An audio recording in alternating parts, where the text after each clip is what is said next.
pongan más operativas, ahora lo vemos. Como vais a tener la presentación, tendréis el acceso a la página web donde está toda la información. Todo este proyecto también se hizo, está abierto, cualquiera lo puede descargar, está en Creative Commons. Tú puedes ir a la página web, te puedes descargar uno o todos los documentos en PDF, en EPUB o en zip con todo el paquete de documentos. Es decir, que podéis utilizarlos todas las veces que queráis y podéis tener acceso a cualquier tipo de los documentos del modelo. Entonces, las guías de implementación, ¿qué son? Pues aquellas que dicen cuáles son las líneas generales de actuación para esa guía. Los procesos no son estáticos ni rígidos, pongo ahí, se tiene que asumir el dinamismo y la particularidad y se pueden entender por separado.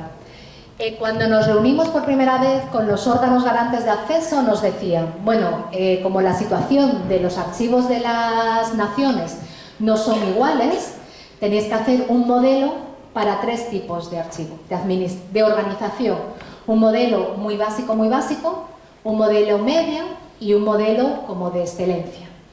Cuando nosotros nos pusimos a intentar escribir eso negro sobre blanco el modelo, decidimos que no íbamos a hacer 3 modelos por niveles, que íbamos a hacer un único modelo, pero que pudiese permitir la mejora, estuvieses en el nivel que estuvieses. Y luego hablaré un poco más de ello. ¿Por qué?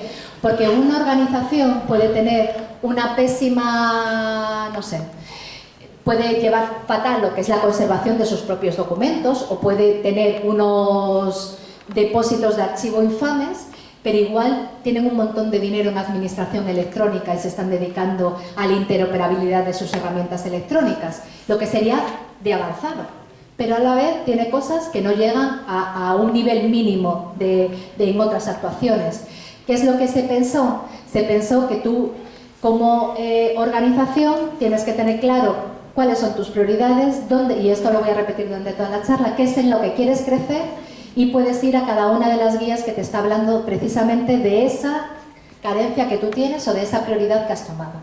No podemos hablar de un archivo, tomar una serie de indicadores y decir, pues tú tienes un 4 y tú en cambio un 8, porque igual el del 8 necesita mejorar muchos procesos que se consideran de primer nivel, igual ese del 4 tiene implementados determinados procesos que son de último nivel. Entonces no quisimos encajonar, simplemente para eso, para que cualquier organización pudiera mejorar. Por tanto, cuando hablamos de procesos, por eso se quiso en el modelo siempre poner como procesos de gestión archivística. Las gerenciales, las que os hablaba, esas 3 guías más políticas, la que ofrecen sobre todo es a la alta dirección, pues líneas generales de actuación para diseñar e implantar políticas que tengan que ver con gestión de documentos y archivos en la organización. Y todas aquellas políticas transversales de alto nivel que incluyan a la gestión de documentos. Las operacionales, en cambio, son aquellas que son más para coordinadores técnicos, es decir, para aquellos trabajadores que tenemos una serie de compromisos de alto, medio o nivel en cuanto a el sistema de gestión de documentos de nuestras organizaciones. Y las directrices son más unos pequeños manuales. En los primeros te están diciendo qué tienes que hacer, en las directrices te dicen cómo hacerlo. Cuando hablaba antes de que el modelo es modular, es gradual, es flexible, es sobre todo por esto que os comentaba. Cualquiera de las guías te van a dar una serie de líneas de actuación, ahora lo veremos, con una serie de directrices. ¿Qué es lo que pasa? Que hay 3 niveles de mejora. Sí que se trata, pero en cada uno de los procesos, no en el propio modelo. 3 niveles de mejora, de básico, intermedio y avanzado. Y luego flexible, porque tú puedes decir y decidir cuáles son las prioridades de tu organización y dedicarte primero a un proceso o a varios procesos antes de acometer igual no tiene por qué ser un seguimiento integral del modelo, sino que lo puedes hacer por procesos. En todas las guías de implementación van a salir una serie de líneas de actuación, como decía, a los 3 niveles. El naranja es el básico, azul intermedio y los verdes son los compromisos que son avanzados. Todos esos compromisos se van a recoger luego en las directrices, Y en las directrices sí que te dicen cuáles son las actuaciones que tienes que llevar a cabo para que esos compromisos se cumplan. Un poco como ejemplo, esto es de una guía de implementación, creo que es de la de valoración, que es de evaluación de documentos. Pues la primera línea de actuación que se había puesto, por ejemplo, es análisis de la serie documental. Y te dan una serie de compromisos que tú tienes que hacer para conseguir ese análisis de la serie documental. Unos que son los básicos, tú vas a, no sé, ver cuáles son los análisis de las funciones, de los organismos productores, de las necesidades, bueno, niveles intermedios y nivel avanzado. Estos mismos compromisos que están aquí recogidos en la guía de implementación se recogen luego en la directriz. El número es el mismo, se recogen en la propia directriz. Y en la directriz te van a decir cuáles son las actuaciones. Es decir, si tú quieres realizar un análisis de las funciones, pues primero tienes que identificar el organismo productor, cómo acudiendo a boletines oficiales, repertorios legislativos, y todo esto de manera más explicada, no en el cuadro, está en el cuerpo de la directriz. Entonces te dicen cuáles son las líneas que tienes que hacer, pero no solo te dicen qué tienes que hacer, sino cómo podrías llegar a hacer todas esas herramientas. Esa es la idea del modelo. Lo que os decía de los 3 niveles y que se puede pensar que se puede avanzar de forma escalable. Lo que queremos del modelo sobre todo es que no sea algo estático, es algo escalable, es como las organizaciones. En un momento tenemos una serie de estrategias que tienes que mejorar y unas oportunidades que puedes mejorar en determinadas cuestiones. Tenemos dinero y nos vamos a dedicar a hacer sistemas de gestión de documentos electrónicos, o en algún momento no tienes determinadas cuestiones y puedes irte a otra de las guías para avanzar en otras cuestiones de conservación o de valoración o de transferencia, etc.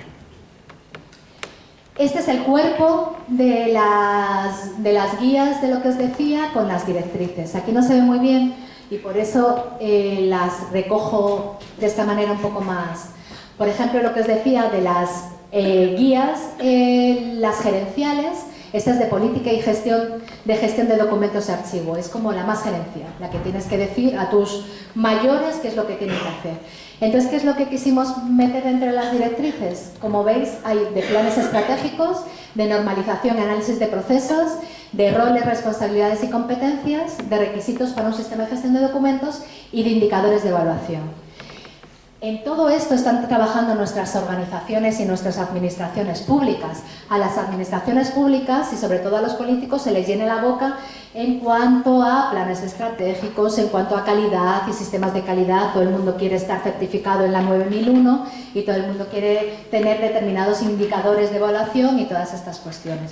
Bueno, pues si van a hacer un plan estratégico dentro de la organización, que tengan en cuenta el archivo.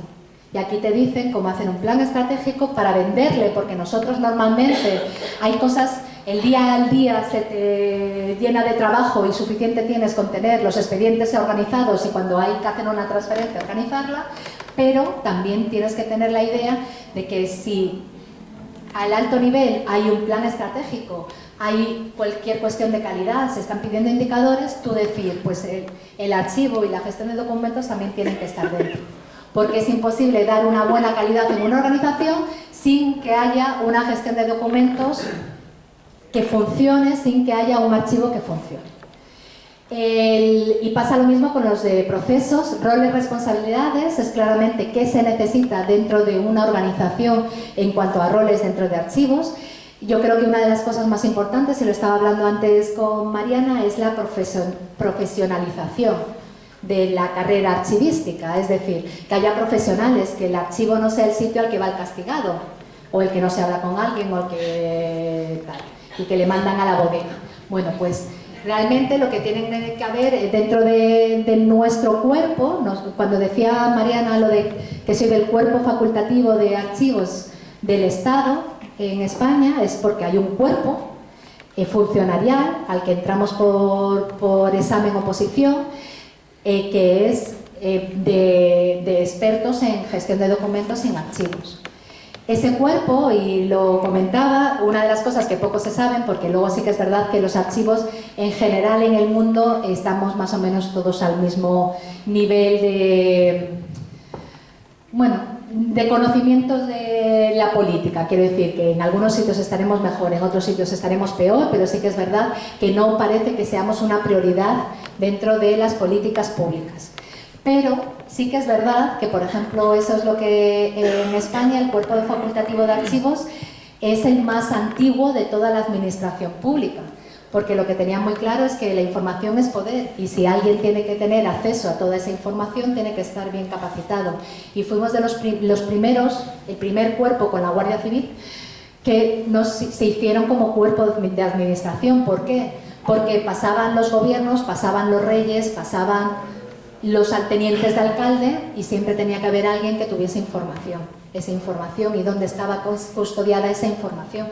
Igual el momento no estaba pensado como ahora, pero sí que es verdad que se necesita una profesionalización de la archivística.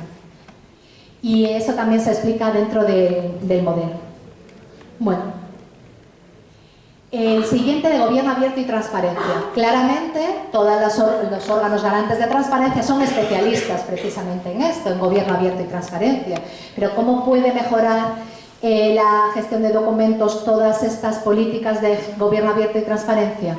Pues mediante el acceso a los documentos públicos, y se habla de cómo hacer más accesible todos los documentos públicos, la transparencia activa, los datos abiertos. Ahora mismo todos estamos hablando de datos abiertos, de reutilización de la información, de cómo la propia administración pública tiene que dejar sus datos abiertos para que terceros los reutilicen y puedan incluso hacer, pues no sé, las típicas apps de dónde está la gasolina más barata, pues con información con datos públicos.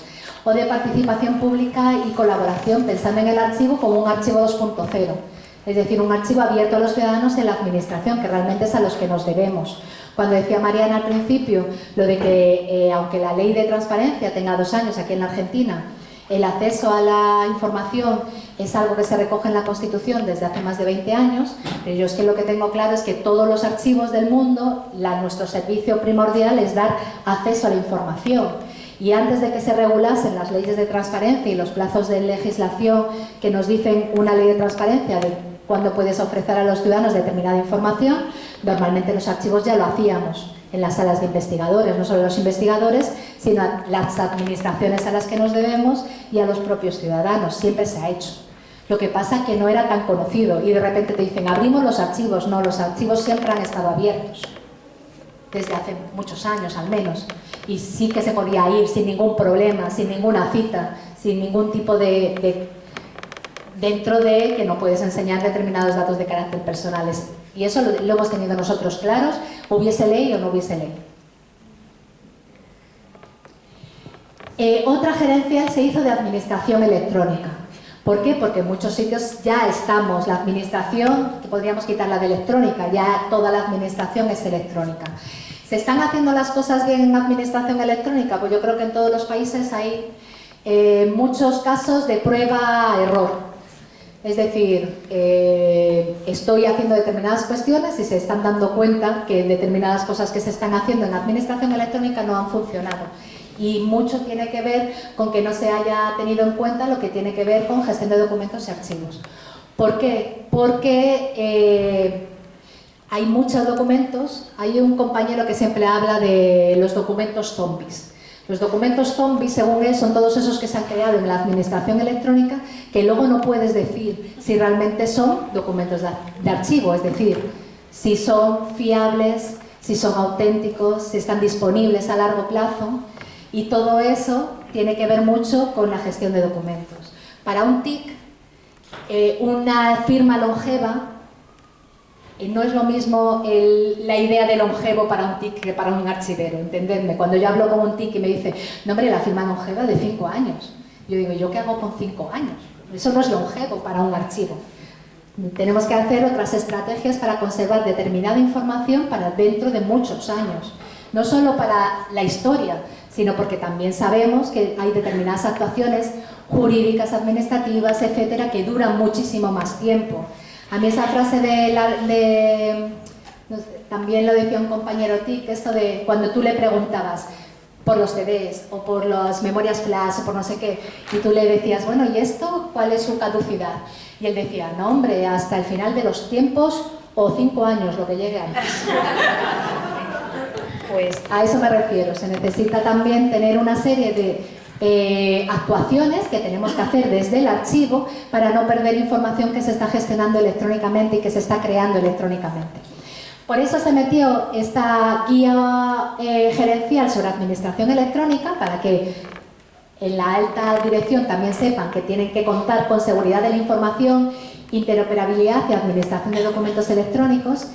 Interoperabilidad es que se entiendan todas, bueno, seguramente ustedes ya lo saben, pero lo digo porque en otros países no me ha pasado.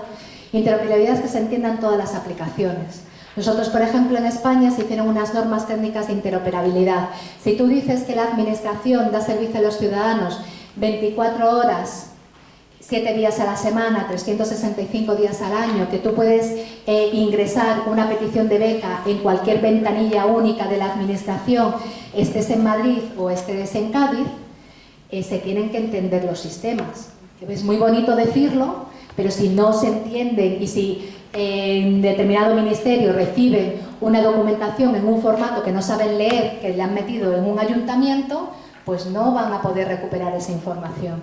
Entonces se empezó gestionando, prueba-error, se perdieron muchas cosas, las normas técnicas de interoperabilidad. Y una de las cosas más importantes que hubo en la administración en España es que dentro de la gestión de todo lo que es normas técnicas de interoperabilidad estuvimos archiveros. Aprovechamos esto de que pasaba por ahí el río y dijimos, bueno, la interoperabilidad no solo ahora, que nos entendamos, sino que nos entendamos a largo plazo. Si estamos hablando de disponibilidad, es que tenemos que tener disponibles los documentos durante el tiempo que sea necesario. El tiempo que sea necesario lo decide los controles en cuanto a evaluación, valoración y cuándo puedes eliminar una documentación o no. Si no tienen una serie de características, esa documentación se va a autodestruir, no hace falta ni que le diga se destruyase a los 15 años, no se va a poder abrir. Yo no sé si seguramente vosotros, que sois todos tan jóvenes como yo, habéis hecho trabajos en disquetes de 3,5. Ahora, lo primero es que ya no encuentras dónde leerlo, y lo segundo es que cuando lo metes, lo primero que te aparece es un mensajito de no se sabe si se ha recuperado toda la información contenida o algo parecido. ¿Con eso puedes decir que estás gestionando documentos auténticos, fiables, que dan fe? Pues no, tienen que tener otra serie de características. Entonces, toda la administración electrónica se metió aquí, pero a la vez en cada uno de sus procesos. Es decir, si yo estoy hablando de valoración, me da igual valorar un documento en soporte papel, valorar es evaluar. Un documento en soporte papel o un documento en soporte electrónico. Los valores, vas a tener que estudiar lo mismo. La serie documental va a poder ser de conservación permanente o se va a poder eliminar, da igual que sea en electrónico o en papel. Pero no vas a hacer igual las transferencias en electrónico o en papel. En papel vas a necesitar igual un camión que llegue al archivo intermedio lleno de cajas, y en electrónico necesitas hacer igual pues unos mecanismos de cambio en la custodia de acceso a ese repositorio digital.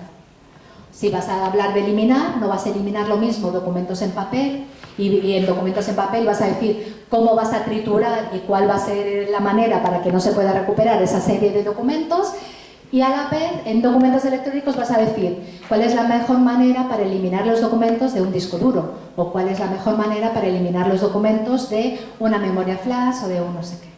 Lo que quiero decir es que este es el general, pero luego todos aquellos procesos específicos van a tener también su parte, si ha lugar, de documentos electrónicos por las especificidades en hacer determinadas cosas con un documento electrónico. El siguiente, y ya entramos en las operativas, es de control intelectual y representación, que es identificación y clasificación y descripción. Claro, cuando empezamos a hablar de todo lo del modelo, cuando tú hablas de gestión de documentos y tú miras todo lo que tiene que ver con gestión de documentos, nunca se habla de descripción o nunca se habla de determinados procesos que son archivísticos 100% y que se han incluido también en el modelo, porque sí que es verdad que cada vez más, y más con los documentos electrónicos, que hay determinados metadatos descriptivos que vas a tener que poner desde el inicio y principio y creación del propio documento para poder recuperarlo, cosa que igual antes no. ¿A quién no le ha pasado que de repente te han hecho una transferencia de urgencia o han abierto una sala al lado de un baño lleno de documentos que nadie sabe quién era porque el organismo que se había ido antes se fue y dejó eso ahí?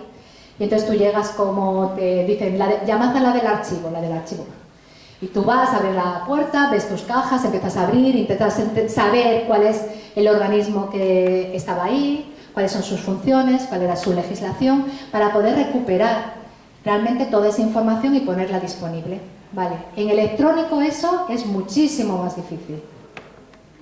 O sea, tú puedes hacer eso en papel y puedes abrir un galpón que no ha abierto nadie en 80 años y recuperar esa información, pero en electrónico no lo vas a poder hacer. Entonces hay determinadas cosas que hay que empezar a hacer y hay que pensarlo ya, tenemos que pensarlo ya, no solo quedarnos en lo que estamos gestionando en papel, que igual es lo que nos llega a los archivos, sino en lo que se está gestionando en electrónico que nos va a llegar a los archivos. Valoración es lo mismo, que es vuestra evaluación, o que es... Hay una directriz sobre instrumentos para valoración, otra de transferencia de documentos y otra de eliminación de documentos. Control de acceso igual. Antes hemos visto las gerencial en cuanto a acceso y transparencia, pero para nosotros, que trabajamos en un archivo, que trabajamos en una organización y gestionamos documentos, ¿cómo vamos a hacerlo? ¿Cómo vas a hacer el análisis de accesibilidad legal a los documentos? ¿Cómo vas a gestionar las solicitudes de acceso? ¿O cómo vas a estudiar cuáles son las restricciones y controles de acceso a la documentación? La otra era mucho más gerencial, esta es mucho más operativa. La siguiente es de control físico y conservación, que también hablamos, hay una directriz dedicada al Plan Integral de Conservación, otra custodia y control de las instalaciones y otra gestión de contingencias. Cualquier problema que puedas tener, pues tanto lo que hablaba antes, gestión de contingencias, que hablamos tanto de, no sé, humedad o plagas o no sé qué, a qué tienes que hacer si tu documentación electrónica no está en determinado lugar o tus servidores no están en determinado lugar. Y la última es una guía de servicios de archivo. Los archivos somos servicios públicos. Y por tanto nos debemos y atendemos a la administración, nos debemos y atendemos al público y a la vez debemos de tener una difusión para que también nos conozcan. Uno de los grandes problemas es que bueno, la gente no tiene muy claro de qué es un archivo. Eso también muchas veces viene condicionado con el hecho de que nos confunden con museos, nos confunden con bibliotecas, no saben muy bien qué es un archivero, o bueno, un archivista, el que hace un archivista de diferencia con un bibliotecario o con un museólogo. Claramente, yo siempre digo que uno de los problemas de los archivos, que igual es por un lado es un beneficio y por otro lado puede ser también un problema, es que se nos consideran entidades culturales. En el sentido de, claro, somos una entidad cultural, en muchos casos, no es por ejemplo en Argentina, pero en la mayoría de los países está vinculado a los ministerios que tienen que ver con cultura y la cosa es que, claro, yo lo digo en mi caso, si nos comparan el Archivo Nacional con el Museo del Prado, va a ganar el Museo del Prado. Y si te comparan las capitulaciones de Santa Fe con las Meninas, van a ganar las Meninas.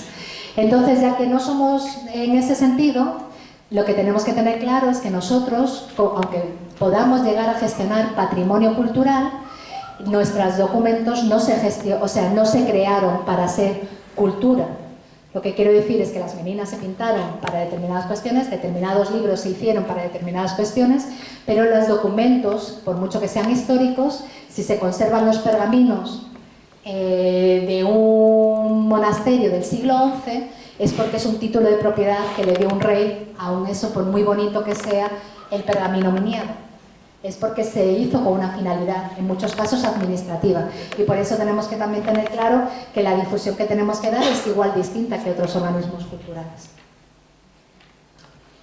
Solo para que veáis como ejemplo, no he querido poner de todos porque si no esto se iba a dilatar mucho en el tiempo, pero para que veáis, por ejemplo, una guía, la de valoración, que es eso, sobre valores que los documentos tienen para su selección, para conservar permanentemente o eliminar y los plazos, etc.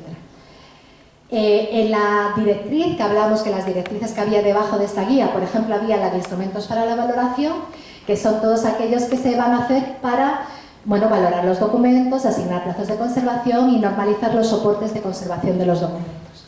Y el siguiente paso son las herramientas. Eso es lo que nosotros también pensamos que tiene de bueno el modelo, que no solo te está explicando qué tienes que hacer, sino cómo hacerlo y qué herramientas deberías desarrollar. Entonces las herramientas te van a decir una serie de herramientas por niveles. Pues las básicas, pues que tienes que tener pues procedimientos internos de procesos de valoración o de toma de decisiones o para la determinación de plazos. Bueno, capacitación del personal, no todo el mundo puede decidir qué se puede eliminar, qué no se puede eliminar. Conocer cuáles son los plazos de vigencia administrativa o cuáles son los plazos de conservación de determinados valores. Crear comisiones de valoración o de evaluación.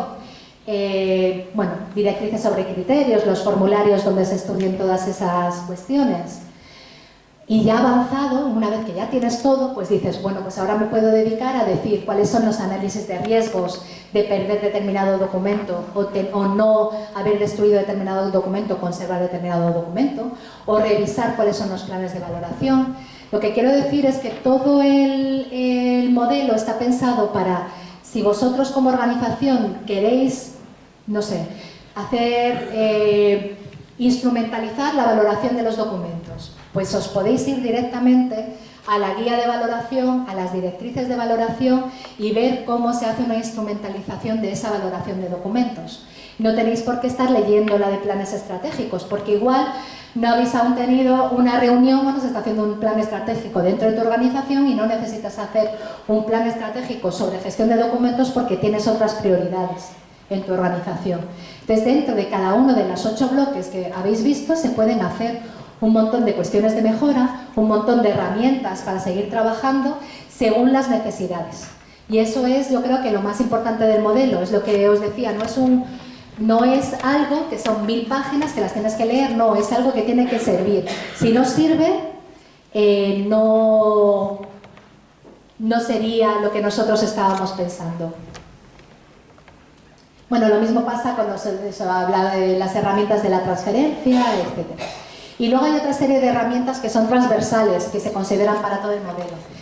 Una es, como lo que estamos aquí, la capacitación. Es muy importante capacitar a la organización en todos los niveles, no solo a los que gestionamos documentos, no solo a los que somos responsables de archivo, sino que también a nivel general dentro de la organización se sepa qué es la gestión de documentos, se sepa qué es el archivo y qué se tiene que hacer. Y los canales de comunicación de la organización, que es algo en lo que debe de estar también el archivo dentro de las propias organizaciones, y todo eso son herramientas transversales. Lo que finaliza el modelo, después de todo lo que hemos visto, son 3 anexos. 3 anexos que son, lo primero, un diagnóstico por país, es lo que os comentaba antes, son todas las encuestas que recibimos de todos los países y se pone una serie de información de cómo se evaluaron en esas encuestas esos países. Bueno, están ahí los links, pero están todos en la página web. El cuestionario de autoevaluación, que es recuperar la verdad es que lo hicimos en un Excel, que era más o menos fácil, todas aquellas líneas de actuación y todos aquellos compromisos, y tú como organización podías ir a cada una de las guías, líneas y compromisos y ver cómo estabas. Es decir, si yo como organización quiero saber cómo ando en administración electrónica, miraría este cuestionario, cubriría una serie de información que te piden, de ¿tienes tal? Sí o no, sí, no. Y luego te da un tanto por ciento de cumplimentación en un nivel, o sea, en los 3 niveles, tanto en el básico como en el medio como en el avanzado. Entonces también es una buena manera de mirarnos a nosotros mismos, ver cómo estamos y luego a partir de ahí intentar mejorar con el modelo. Y el tercero es un glosario. ¿Por qué? Porque estamos hablando lo mismo, es 11 países, estaban dentro de la RTA en ese momento, más los expertos que somos españoles, todos hablamos la misma lengua, pero no todos igual. Igual que yo estoy intentando decir archivista y no archivero, o evaluación y no valoración, o cojo taxis y no los tomos. Pues entonces lo que intentamos también es que en el glosario quedase bien claro todas las definiciones que aparecen en el modelo. Y cuando hablamos de archivo intermedio, ¿qué entendemos por archivo intermedio? Que igual en México no se llama archivo intermedio, sino se llama archivo... ahora se me ha ido. Periférico. Bueno, pues para que me entiendan los mexicanos y yo entienda a los mexicanos, en ese glosario puedes ver todas las definiciones que aparecen dentro del propio modelo. Y esos son los 3 anexos que se incluyeron en el modelo. Bueno, y todo esto se puso a disposición de cualquier persona dentro de un sitio web. La Red de Transparencia y Acceso a la Información Pública crearon un sitio web donde se puede descargar todo el modelo. Entonces, está dirigido a todo el público, la intencionalidad también es pedagógica, como hemos estado viendo, y se puede visualizar o descargar todos los documentos. Entonces, se puede acceder a todos ellos, descargarte los que quieras, imprimirlos, usarlos, es Creative Commons, es libre, es gratuito y está todo. Y entonces en esta página web podéis tener acceso